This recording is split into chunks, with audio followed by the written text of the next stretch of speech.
अस्सलामुअलैकुम। आप देख रहे हैं होराइजन न्यूज़ HD। पंजाब में बहने वाले तमाम दरियाओं में अब सैलाब का कोई खतरा नहीं। आखिरी सैलाबी रेला हेड पंजनद अबूर कर गया। फ्लड मुतासरीन के मसीहाओं को होराइजन न्यूज़ HD की तरफ से सलामती उन अजीम लोगों के लिए जिन्होंने दिलो जान से फ्लड मुतासरीन को रेस्क्यू किया। सलामती उन मसीहाओं के लिए जिन्होंने भूख और प्यास से निढाल लोगों तक खाना और पानी पहुंचाया।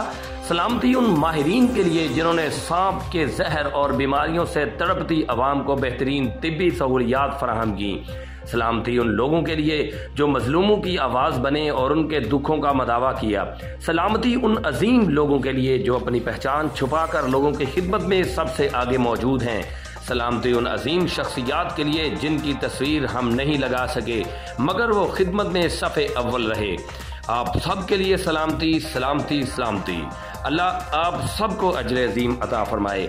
आप हमारे असल हीरो हैं। Abdul Shakoor Sandhu, divisional bureau chief, Bahawalpur, Horizon News HD, Pakistan.